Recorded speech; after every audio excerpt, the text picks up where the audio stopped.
Halo, assalamualaikum warahmatullahi wabarakatuh. Perkenalkan, nama saya Raniati. Di sini kita akan mempelajari tentang fenomena fisika yang berjudul efek Doppler. Pernahkah kalian mengalami situasi seperti berikut? Tentu saja pernah, bukan? Lalu, apa kaitan situasi tersebut dengan efek Doppler?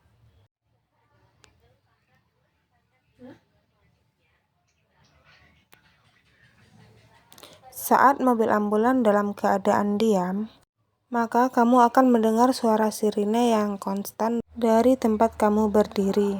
Sirine mobil tersebut mengeluarkan pancar gelombang, bunyi yang membentuk suatu muka gelombang. Nah, saat mobil ambulans bergerak, terlihat bahwa pancaran gelombang bunyi pada depan mobil saling berdempetan, sedangkan pada bagian belakang mobil saling menyebar. Jika mobil ambulans tersebut bergerak mendekati seseorang yang berdiri lalu melewatinya, maka seperti inilah pancaran gelombang yang mengenai orang tersebut.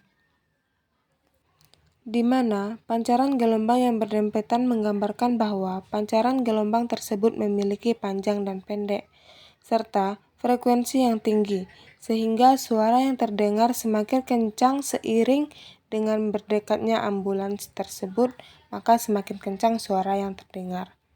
Sedangkan saat mobil ambulans menjauhi orang tersebut, pancaran gelombang yang mengenai orang tersebut memiliki panjang gelombang yang besar, sehingga frekuensi bunyinya semakin kecil, maka suara yang didengar juga semakin kecil. Setelah melihat video tersebut, yang kita ketahui selama ini bukan hanyalah suara dari ambulans, tetapi kita juga mengetahui bahwa ada materi yang terkait dalam ilmu fisika. Jadi, itulah yang disebut dengan efek Doppler, di mana efek Doppler merupakan perubahan pada frekuensi bunyi yang disebabkan oleh gerakan relatif antara sumber bunyi dan pengamat.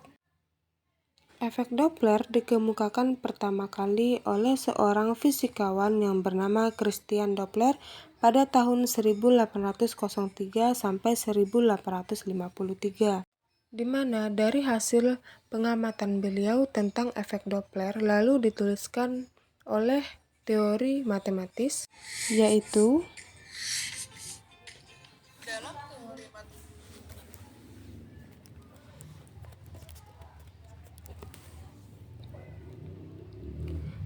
dalam teori matematis tersebut, tanda positif dan negatif yang tertera dipakai dalam kondisi tertentu.